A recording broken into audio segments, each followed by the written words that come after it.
Good morning সবাইকে। ভোর 5টার সময় ঘুম থেকে উঠে একটু যোগা করার পর চাল কুমড়োর আমি এই রসটাকে প্রত্যেক দিন এমটি স্টমাক খালি পেটে খেয়ে নিই। এর গুণাবলী কিন্তু সত্যি খুব ভালো।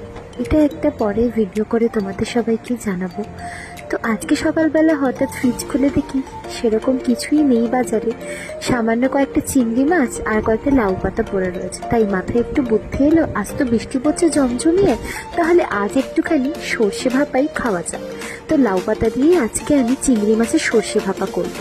লাউ পাতাগুলোকে প্রথমে ভালো করে ধুয়ে এই শিরগুলোকে যদি কেটে নেওয়া যায় তাহলে শক্ত মতো অংশটা বাদ পড়ে যায়। তারপরে কয়েকটা লাউ পাতাকে সামান্য 2 থেকে 3 মিনিটের জন্য উষ্ণ গরম জলে একটু ফুটিয়ে নিলে লাউ পাতাগুলো খুব সুন্দরভাবে নরম হয়ে যায়।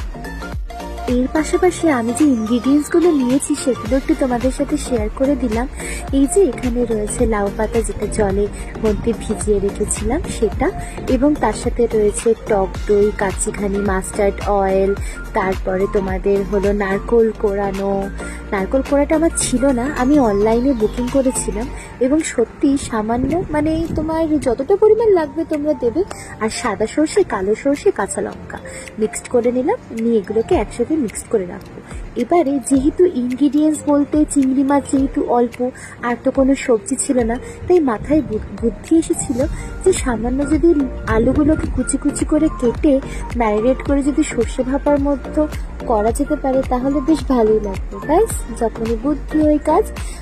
ঝিরি ঝিরি আলুগুলোকে কেটে নিয়ে সর্ষের মধ্যে মাখিয়ে লাউ পাতাগুলোর মধ্যে দিয়ে দিলাম, এবং 2টো করে চিংড়ি মাছ, যেহেতু চিংড়ি মাছের পরিমাণটাও খুব কম, তাই 2টো করে চিংড়ি মাছ নিয়ে সেই সর্ষে ভাপার মধ্যে ম্যারিনেট করে মাঝখানে দিয়ে দিলাম, এবং তার সাথে দিয়ে দিলাম 2টো করে কাঁচা লঙ্কা। যেহেতু আমি একটু ঝাল খেতে খুব ভালোবাসি, আর এই সর্ষে ভাপাগুলো কিন্তু একটু ঝাল ঝাল হলে বেশি ভালো লাগে।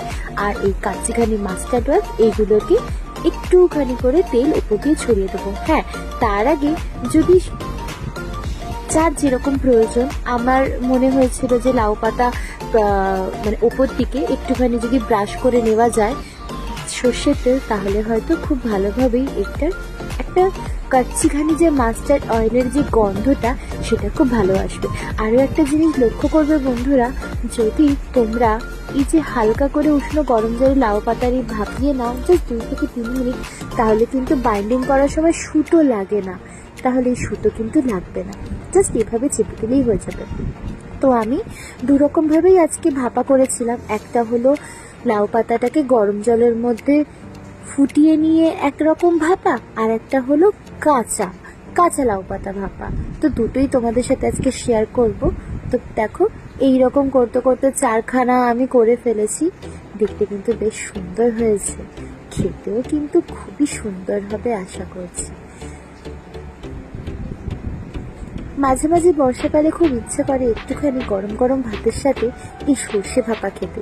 ইলিশ মাছের যা দাম, উফ, তার থেকে ভালো আমার এই সর্ষে ভাপা। টিফিন বক্স তো সবার বাড়িতেই এখন প্রায়ই থাকে, তো যদি মনে হয় টিফিন বক্সের মধ্যে ভরে আমরা এটাকে করতে পারি। তো আমি টিফিন বক্সের মধ্যে ভরে নিয়ে উষ্ণ গরম জলের মধ্যে দিয়ে ঢাকা দিয়ে রেখেছিলাম। আবার আরেকটা পদ্ধতিও করা যায়, যদি আমরা ভাত করি ভাতের মধ্যেও এটাকে বসিয়ে দিয়েও করানো যায়। তো আমি এটাকে কড়াইয়ের মধ্যে জলের মধ্যে বসিয়ে দিয়ে করেছিলাম। এই যে দেখছো, এটা হলো আর একটা সেকেন্ড টাইপের তোমাদের লাউ পাতার ভাপা। তো এটাকে আমি গরম জলের মধ্যে ভাপিয়ে নিইনি, যেরকম ছিল সেরকম শুধু ধুয়ে নিয়েছিলাম। হ্যাঁ, একটুখানি শক্ত শক্ত মনে হচ্ছে।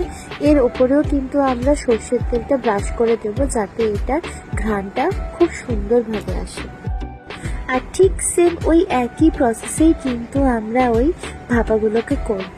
প্রথমে সর্ষে, কালো সর্ষে, সাদা সর্ষে যে ম্যারিনেট করে রেখেছিলাম সেইটাকে দেব, এবং তার উপরে একটু নারকেল গুঁড়ো ছড়িয়ে দেবো। আর এটা যেহেতু ফুলে ফেপে রয়েছে সেই জন্য আমরা বাউন্ডিং করার জন্য সুতোটাকে ব্যবহার করব। তো এইভাবেই আমি প্রায় 4খানা করে নিলাম। আর প্রত্যেকটার উপরেই একটু একটু করে নারকেল কুড়ুনি ছড়িয়ে দেব এবং লঙ্কা ছড়িয়ে দেবো। আর তার সাথে যদি মনে হয় সর্ষে তেলটা দেওয়া যেতে পারে ঘ্রাণের জন্য। ব্যাস, কড়াইয়ের মধ্যে তেল গরম করে আমরা আরেক রকম পদ্ধতিতেও কিন্তু এই ভাপা করতে পারি। তো আমি এখানে সেকেন্ড টাইপে যেটা, সেটা তেলের মধ্যে ভেপে নিয়েছিলাম। তো এটাও কিন্তু খেতে বেশ সুস্বাদু। এটাও একবার তোমরা ট্রাই করে দেখতে পারো, বেশ ভালো লাগবে। 10 থেকে 15 মিনিটের মধ্যে হালকা আঁচের মধ্যে রেখে দিলেই ব্যাস তৈরি হয়ে গেল 2 রকম সর্ষে ভাপা। দুপুর বেলা পেটে খিদে থাকলে আর যদি এই রকম খাবার থাকে তাহলে গরম ভাত নিমেষের মধ্যেই শেষ। তো বন্ধুরা, আমার এই ভিডিওটা কেমন লাগলো একটুখানি জানিও, আর বাড়িতেও কিন্তু তোমরা ট্রাই করতে পারো। সব থেকে ভালো হয় যদি তোমরা তেলের মধ্যে এটাকে ভাপিয়ে নিতে পারো। একরকম হয়েছে তোমাদের জলের মধ্যে দিয়ে ভাপা, আর একরকম হয়েছে তোমাদের সর্ষের তেলের মধ্যে দিয়ে ভাপা। দুটোই কিন্তু খেতে সুস্বাদু এবং খুবই সুন্দর। তবে আমার যেটা সব থেকে বেশি ভালো লেগেছিল সেটা হলো তেলের মধ্যে আমি যে ভাপিয়েছিলাম সেটা। ওটাতে একটু ভাজা ভাজাও হয় এবং ভাপানো হয়। আমার ভিডিওটা কেমন লাগলো জানিও। Thank you.